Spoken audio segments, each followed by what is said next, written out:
Κυρίες και κύριοι, χαίρετε.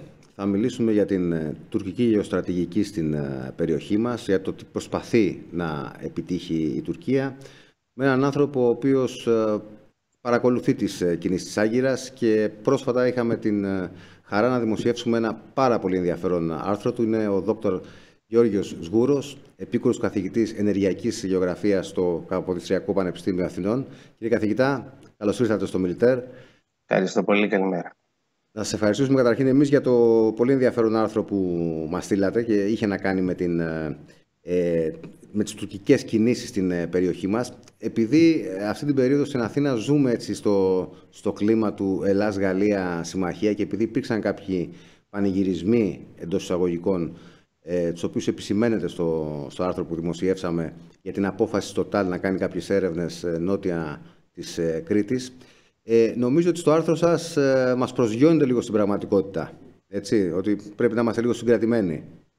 Όχι, απλά νομίζω ότι πρέπει να τα βάλουμε σε σωστή γεωπολιτική βάση. Ότι η Γαλλία εξυπηρετεί και τα δικά της συμφέροντα και όχι τα συμφέροντα της Ελλάδος. Η Ελλάδα και η Γαλλία έχουν κοινά συμφέροντα στην περιοχή και αυτή τη στιγμή αυτό που βλέπουμε είναι ότι το Total εξυπηρετεί μια υψηλή γεωστρατηγική της Γαλλίας. Όχι μόνο στον αμυντικό τομέα, αλλά και στον τομέα της ενέργειας.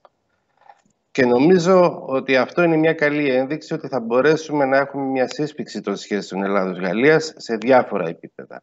Θα είναι πολυεπίπεδη. Αυτό βλέπω, όπως επίσης βλέπω ότι στις επόμενες 90 μέρες πολλά θα κριθούν όσον αφορά και τις τουρκικές κινήσεις, ειδικά στην περιοχή της Μεσογείου κάτω από την Κρήτη.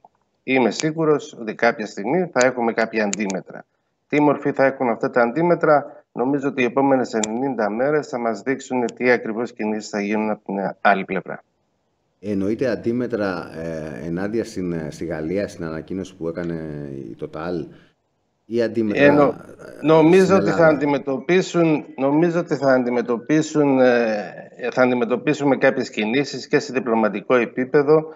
Δεν ξέρω αν θα τις αντιμετωπίσουμε ακόμα και σε πρακτικό, τακτικό επίπεδο στην περιοχή νοτίως της Κρήτης. Αυτή τη στιγμή νομίζω ότι οι επόμενες 90 μέρες και οι κινήσεις και οι πράξεις της Τουρκίας θα μας δείξουν αρκετά πράγματα για το τι ακριβώς θα αντιμετωπίσει ένα γαλλικό ερευνητικό καράβι που θα κατέβει στην Ανατολική Μεσόγειο. Γιατί βάζετε αυτό το χρονικό περιθώριο των 90 ημερών?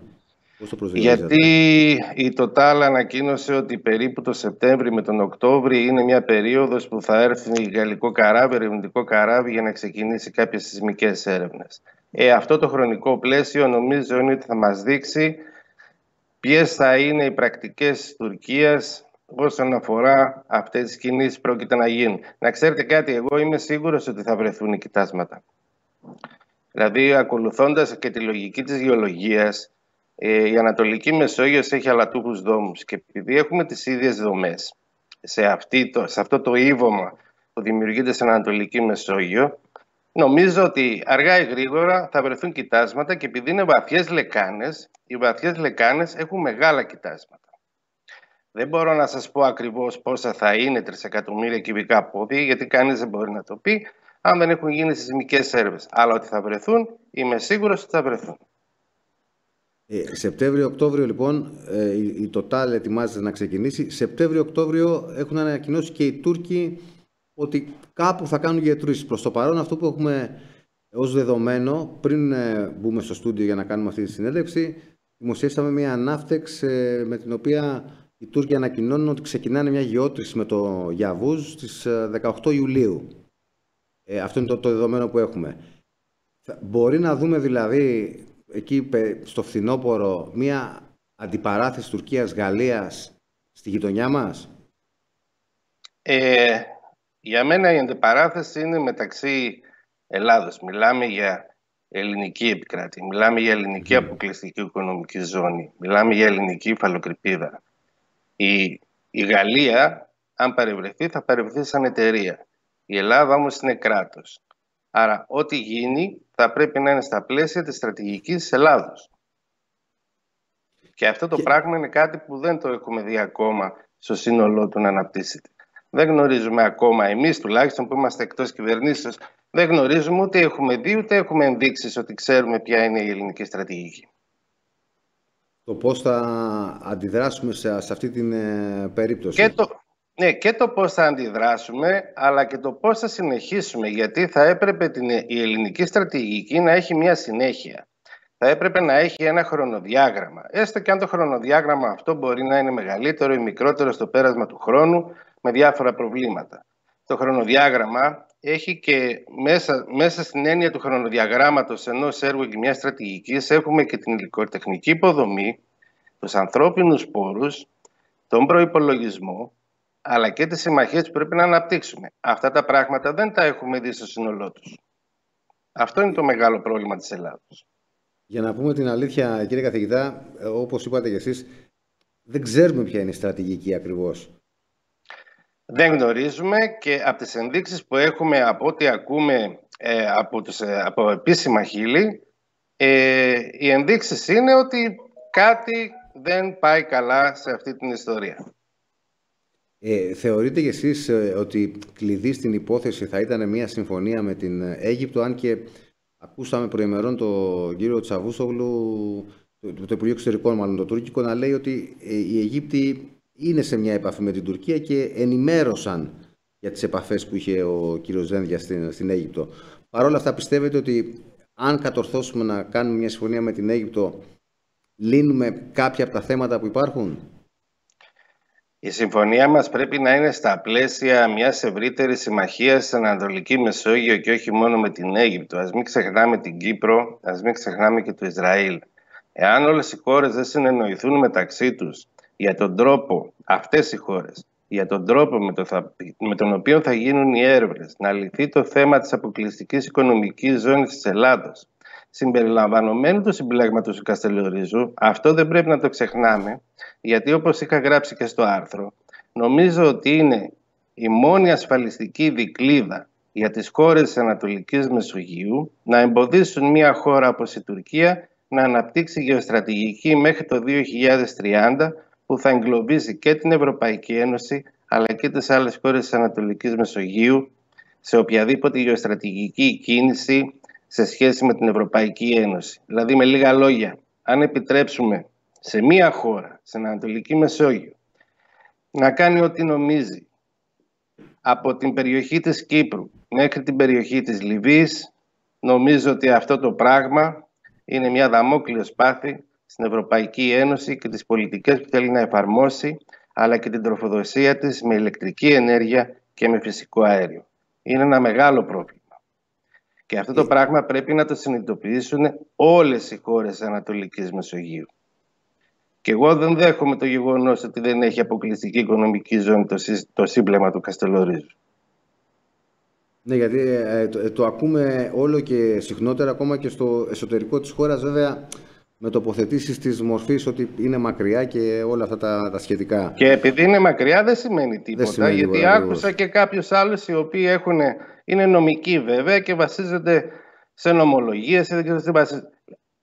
Η Ελλάδα πρέπει να έχει γεωστρατηγική και γεωπολιτική αντίληψη. Και όσοι βγαίνουν και μιλάνε όσον αφορά τον νόμο, αλλά αν μετέχουν σε επιστημονικά συμβούλια Υπουργείων, θα πρέπει να μεταφέρουν τις απόψεις στο Υπουργείο και το Υπουργείο να εκφράσει το ίδιο την άποψη, λαμβάνοντας υπόψη την εκτίμηση των όσων του λέει το Επιστημονικό Συμβούλιο. Με λίγα λόγια, μπορεί να το δεχτεί και μπορεί να μην το δεχτεί, γιατί το Υπουργείο πρέπει να έχει γεωπολιτική αντίληψη. Περιγράφετε στο άρθρο σας ένα πολύ φιλόδοξο σχέδιο που πιθανόν να έχει η Τουρκία, να είναι αυτή που θα προμηθεύει με ενεργειακούς πόρους, γράφετε, την Ευρώπη μέσω Ιταλίας. Το λέω φιλόδοξο γιατί πραγματικά φαίνεται πολύ μεγάλο επίβολο για την Τουρκία, αλλά εν πάση περιπτώσει μήπως θα πρέπει και οι Ευρωπαίοι να καταλάβουν το κίνδυνο που προκύπτει από τον τρόπο που αντιμετωπίζουν όλο αυτό το διάστημα την Τουρκία, αυτό το χάιδεμα που λέμε. Να σας απαντήσω μια ερώτηση. Μήπως δεν τους το έχει εξηγήσει κάποιος? Λέτε να μην τους το έχουμε εξηγήσει, δηλαδή, ή δεν τους το έχουμε εξηγήσει σωστά, εν πάση περιπτώσει? Ναι, εγώ πιστεύω ότι κάποιος πρέπει να το εξηγήσει με βάση τη γεωστρατηγική του αντίληψη, με βάση το χρονοδιάγραμμά του και με βάση ένα μητρό ρίσκου και κινδύνων σε σχέση με τις πολιτικές της Ευρωπαϊκής Ένωσης και την αντιμετώπιση την οποία έχουν αυτές από την Τουρκία. Το να φτάσει η Τουρκία στη Λιβύη και σε βάθος χρόνου εγώ πιστεύω ότι θα φτάσει και μέχρι την Αλγερία και την Τινησία με διάφορες συμμαχίες που θα αναπτυχθούν, σημαίνει ότι έχει λόγο σε οτιδήποτε γίνεται σε επίπεδο ενεργειακών διαθεσίμων στη Βόρεια Αφρική. Άρα μέχρι το 2030, όπου η Ευρωπαϊκή Ένωση σχεδιάζει να υλοποιήσει αυτά τα έργα, εάν η Τουρκία προχωρήσει σε αυτή την επεκτατική πολιτική, υπό το κάλυμα του νεοοθωμανισμού, θα έχουμε τεράστια προβλήματα, τα οποία θα τα βλέπουμε συνέχεια μέχρι το 2050, όπου θα τελειώσει και η ιστορία, ουσιαστικά θα τελειώσει η ιστορία του φυσικού αερίου και θα μεταβούμε σε άλλες πηγές ενέργειας. Μήπως, κύριε καθηγητά, έχουμε δώσει την εντύπωση στους συμμάχους μας ότι έχουμε αποδεχθεί το ρόλο του αδύναμου κρίκου στην περιοχή, και το αναφέρω αυτό επειδή έγινε πάρα πολύ συζήτηση για αυτή την τριμερή που είχαμε, την τριμερή συνάντηση που είχαμε στο Βερολίνο, Ελλάδα-Τουρκία, υπό την επίβλεψη της Γερμανίας. Μήπως όλοι θέλουν να μας πρόξουν σε ένα τραπέζι διαπραγμάτευσης, έχοντας κάνει την επιλογή ότι η Τουρκία είναι ο δυνατός παίκτης στην περιοχή, άρα δεν θέλουμε να τη στεναχωρήσουμε και θα υποχρεώσουμε την Ελλάδα να καθίσει στο τραπέζι και να κλείσουμε το παζλ? Απαντήσω και πάλι με μια ερώτηση. Μήπως η Τουρκία έχει παίξει σωστά το διπλωματικό της παιχνίδι και εμείς δεν το έχουμε παίξει σωστά γιατί δεν έχουμε αναπτύξει σωστά τη δική μας υψηλή στρατηγική στη Μεσόγειο? Εγώ αυτό πιστεύω ότι συμβαίνει. Γιατί αν καθίσουμε και με δίκαιο τρόπο εξηγήσουμε και στην Ευρωπαϊκή Ένωση αλλά και στη Γερμανία, αλλά εν τέλει και στις Ηνωμένες Πολιτείες, οι οποίες νομίζω ότι απομακρύνονται γεωπολιτικά από την περιοχή και προσπαθούν να βρουν ένα προστάτη ο οποίος θα προστατεύει τα αμερικανικά συμφέροντα, αυτό πρέπει να εξηγήσουμε με βάση τις συμμαχίες στην Ανατολική Μεσόγειο. Η Ελλάδα, και βέβαια δεν είναι μόνη της, η Ελλάδα πρέπει να αναπτύξει συμμαχίες. Και συμμαχίες κυρίως με ευρωπαϊκές χώρες, όπως είναι η Γαλλία. Η Γαλλία έχει ένα αγγλικό χαρακτήρα, νομίζω ότι το έχετε ακούσει και από άλλους πολύ έμπειρους και πολύ έγκριτους καθηγητές πανεπιστημίου. Δεν είμαι εγώ αυτός που το λέει για πρώτη φορά, ότι η Γαλλία μπαίνει στη Μεσόγειο, μπαίνει σε ένα κομμάτι που λέγεται φυσικό αέριο. Ίσως μπει σε ένα κομμάτι που λέγεται κατασκευή αγωγού φυσικού αερίου που να έρχεται από το Ισραήλ προς τα ευρωπαϊκά νερά. Τα ελληνικά νερά, το πω καλύτερα. Αυτό το πράγμα δεν πρέπει να το εξηγήσουμε με ένα μητρό, και το ξαναλέω αυτό, ρίσκου και κινδύνου για ένα συνολικό έργο που φτάνει μέχρι το 2030? Δεν πρέπει να πάμε στην Ευρωπαϊκή Ένωση και να τους πούμε, κοιτάξτε, αν γίνει αυτό και το Καστελόριζο, το σύμπλεμα του Καστελορίζου, κάποιοι δεν το θέλουν, αντιμετωπίζετε ένα τεράστιο γεωπολιτικό κίνδυνο να βρεθείτε έγκλειστοι στη γεωπολιτική και γεωστρατηγική μίας και μόνο συγκεκριμένης χώρας, η οποία είναι υποπεριφερειακή δύναμη, αναφέρομαι στην Τουρκία. Ποιος θα την ελέγξει, η Ρωσία ή το ΝΑΤΟ, το οποίο αυτή τη στιγμή είναι σχετικά αδύναμο όσον αφορά τις πολιτικές που εφαρμόζει και τα βάζει με τη Γαλλία, το οποίο εγώ το θεωρώ αδύνατο. Δεν μπορεί να τα βάλεις με τη Γαλλία αυτή την εποχή. Δηλαδή τι, να αποδιώξουμε τη Γαλλία από το ΝΑΤΟ ή να την κάνουμε την ηγέτιδα δύναμη εκ μέρους της Ευρωπαϊκής Ένωσης και του ΝΑΤΟ στον χώρο της Μεσογείου και δι' της Ανατολικής Μεσογείου? Αυτά πρέπει κάποιος να τα πει και σε διπλωματικό επίπεδο και σε ενεργειακό επίπεδο, γιατί η Ευρωπαϊκή Ένωση θα γεμίσει ηλεκτροκίνητα αυτοκίνητα το 2030. Και πρέπει να βλέπουμε επίσης και την πολιτική της Τουρκίας, το οποίο κανείς νομίζω δεν το πήρε πρέφα, να το πω πολύ λαϊκά, ότι έφτιαξε ηλεκτροκίνητο αυτοκίνητο. Εταιρείες οι οποίες νομίζω ότι είναι και συμφερόντο της οικογένειας Ερντογάν. Επίσης η Τουρκία έφτιαξε ηλεκτροκίνητο τρακτέρ, αγροτικά οχήματα. Άρα λοιπόν πάει και αυτή στην εποχή της ηλεκτροκίνησης, τα οποία πολύ σύντομα βλέπω μέσα στην επόμενη πενταετία να μπαίνουν μέσα στην Ευρωπαϊκή Ένωση και να προμηθεύει όλη την ευρωπαϊκή αγορά.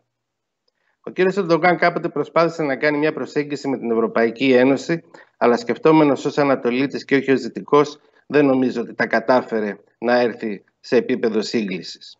Οπότε ακολούθησε μια νεοοθωμανική επεκτατική πολιτική. Εκεί νομίζω ότι δεν του βγήκε και ακολούθησε νέα στρατηγική. Με τη νέα αυτή στρατηγική τώρα μπορεί να παίξει σε όσα ταμπλό θέλει.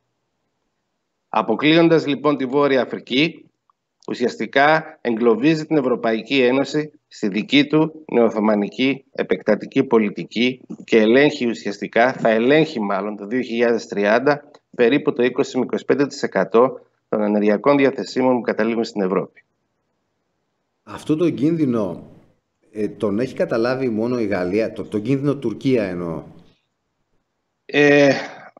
Με τη στρατηγική που επιδεικνύουν οι χώρες, νομίζω ότι τον έχουν καταλάβει όλοι, απλά η Γαλλία δεν είναι η Γερμανία. Η Γερμανία έχει μια πολύ στενή σχέση με την Τουρκία.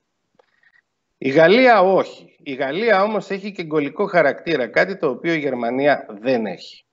Και νομίζω ότι και η γεωγραφική θέση της Γαλλίας, που είναι κοντά στην Ανατολική Μεσόγειο, αλλά και βρέχεται από την Ανατολική Μεσόγειο, της δίνει μεγαλύτερο αίρεσμα το να έχει μία επιρροή, γεωπολιτική επιρροή στο χώρο. Άλλωστε μην ξεχνάμε ότι στη Λιβύη η Total έχει πάρει νομίζω 16,33% της Marathon Oil σε αρκετά κοιτάσματα που υπάρχουν στη Λιβύη. Άρα λοιπόν αναπτύσσεται.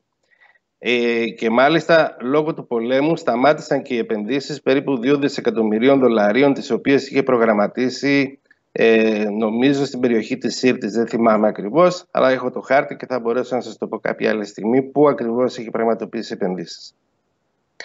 Άρα λοιπόν βλέπουμε ότι αυτός ο άξονας Λιβύη, Αλγερία, Τινησία, που παραδοσιακά ήταν ένας χώρος στον οποίο είχε γεωγραφική επιρροή και γεωπολιτική επιρροή η Γαλλία, αυτή τη στιγμή κινδυνεύει να χαθεί.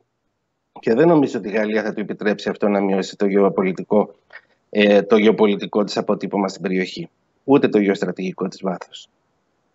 Αυτό υποθέτω ότι θα πρέπει να το εκμεταλλευτούμε, έτσι. Η σχέση μας με τη Γαλλία είναι καλή. Ακριβώς. Νομίζω ότι πλέον έχουμε περίπου τα ίδια συμφέροντα στην περιοχή. Η Total αναπτύσσεται. Νομίζω ότι υπάρχουν και άλλες γαλλικές εταιρείες οι οποίες είναι κατασκευάστριες εισαγωγών φυσικών αερίων, όπως η Technip, με πολύ μεγάλη τεχνογνωσία, οι οποίες θα αναπτυχθούν στην περιοχή. Αν δούμε και τα συνολικά έργα τα οποία γίνονται εκτός των ηλεκτρικών διασυνδέσεων, οι οποίες σε βάθος χρόνου είναι περίπου 16 δις, εκτιμόμενα 16 δις, μιλάμε για άλλα περίπου 20 με 25 δις, τα οποία θα πάνε στον τομέα του φυσικού αερίου. Άρα λοιπόν μιλάμε για τεράστια έργα, τα οποία θα φέρουν μεγάλη και τεράστια ανάπτυξη και στην περιοχή. Ομοίως και η Ελλάδα, εάν η Γαλλία προχωρήσει, θα πρέπει να φτιάξει και λιμενικές υποδομές, αλλά και θέσεις εργασίας και τεχνογνωσία, οι οποίες να υποστηρίξουν αυτές τις κινήσεις που κάνουν εταιρείες όπως η Total. Συνεπώς, κύριε καθηγητά, εφόσον έχουμε επιλογές, γιατί δεχόμαστε να πάμε τώρα σε συζητήσεις και συναντήσεις μυστικές ή φανερές, εν πάση περιπτώσει, με την Τουρκία, ακολουθώντας κατά κάποιο τρόπο, από ό,τι έχουμε καταλάβει τουλάχιστον, τις υποδείξεις της Γερμανίας? Θα σας πω πολύ απλά, εγώ δεν θα το έκανα. Δεν προσφέρει τίποτα. Αντιθέτως. Νομίζω ότι δεν προσφέρει, και ιδίως το γεγονός ότι ήταν μυστικές και εν τέλει ανακοινώθησαν από τον κύριο Τσαβούσογλου, είναι ένα φάουλ της ελληνικής κυβέρνησης. Θα έπρεπε η ίδια ελληνική κυβέρνηση να πει ναι, ότι προχωράω σε κάποιες συζητήσεις, συνομιλίες και αυτή είναι η ατζέντα. Δεν χρειάζεται να μας την ανακοινώσει η τουρκική πλευρά ποια είναι η ατζέντα. Αυτό δείχνει ότι έχουμε φοβικό σύνδρομο. Γιατί η Τουρκία απέδειξε με την ανακοίνωση που έκανε ότι δεν έχει φοβικό σύνδρομο. Θα πει, κοιτάξτε κύριοι, μέσω της Γερμανίας ήρθαμε στο τραπέζι και αυτή τη στιγμή κουβεντιάζουμε το συγκεκριμένο θέμα. Ποιο? Να μας το πούνε και εμάς, οι δικοί μας, για να μπορέσουμε να καταλάβουμε και εμείς τι γίνεται. Εμείς ως καθηγητές πανεπιστημίου μια συμβουλή και μια γνώμη προσφέρουμε.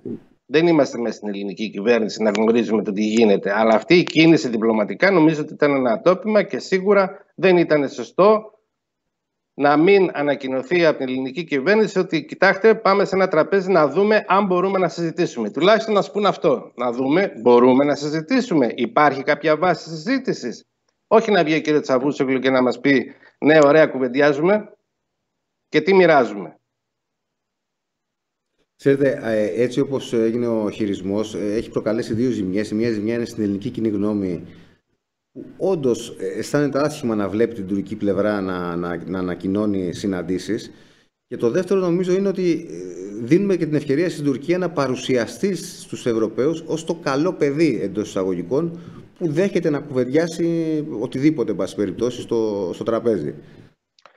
Ναι, η Τουρκία δεν δέχεται να κουβεντιάσει τίποτα. Η Τουρκία ήρθε να μας πει εγώ αυτό θέλω και αυτό θα πάρω. Αυτό να μην το ξεχνάει κανένας.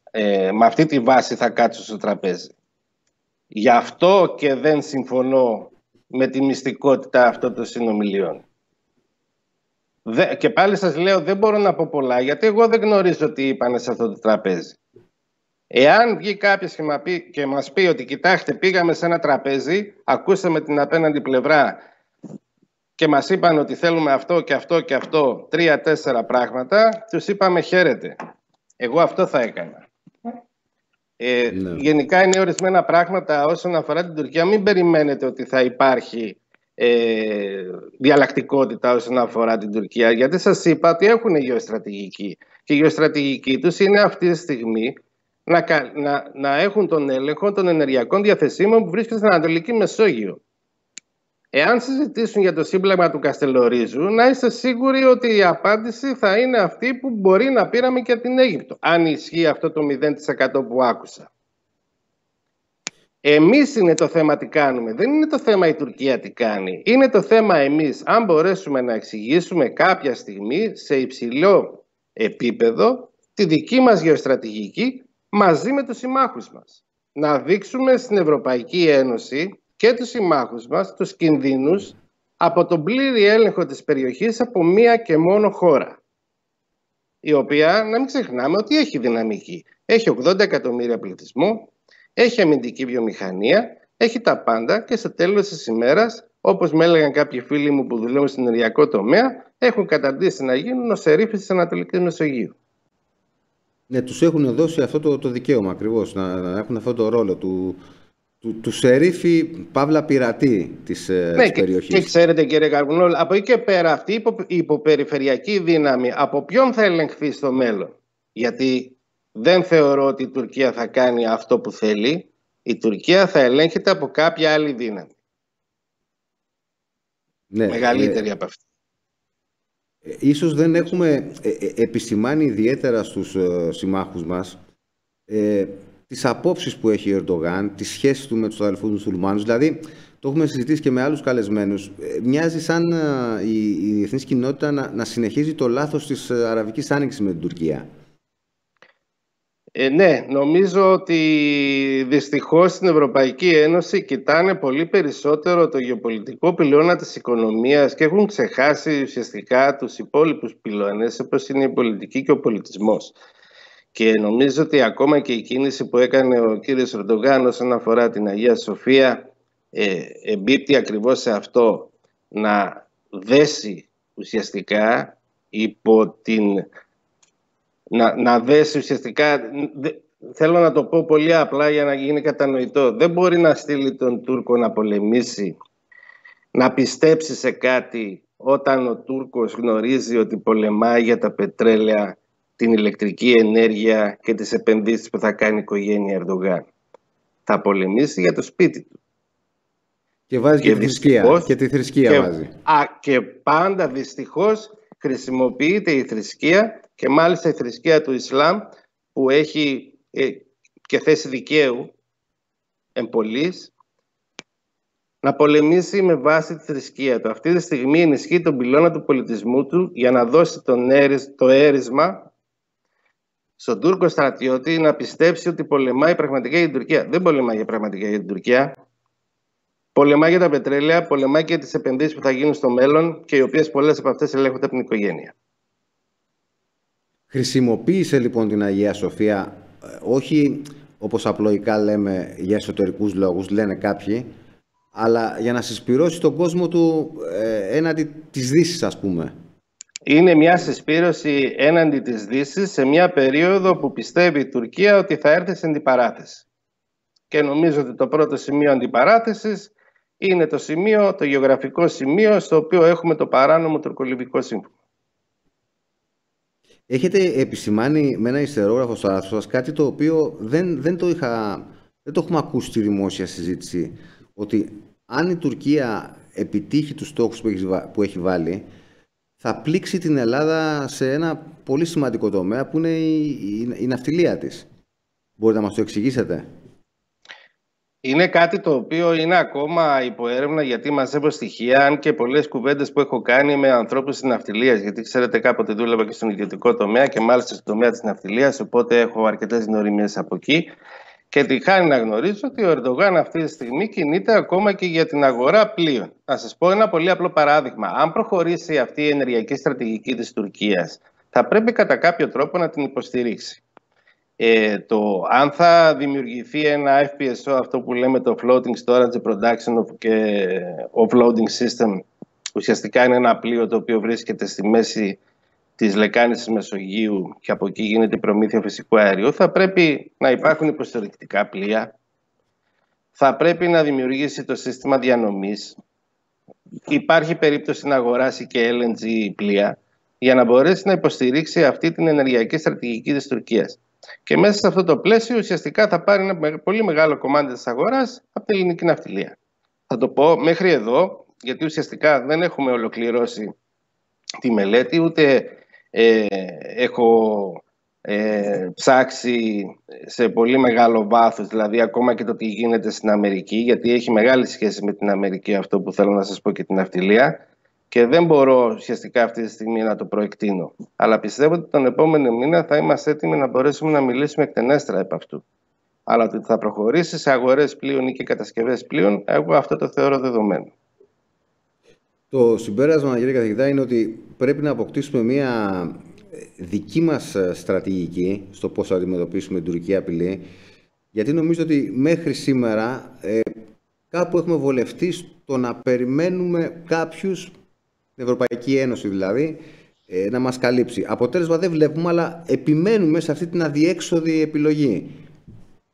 Η Ελλάδα πρέπει να φτιάξει τη στρατηγική με τέτοιον τρόπο που να σέβεται και την Ευρωπαϊκή Ένωση και τις χώρες της Ανατολικής Μεσογείου που είναι σύμμαχοι της χώρας.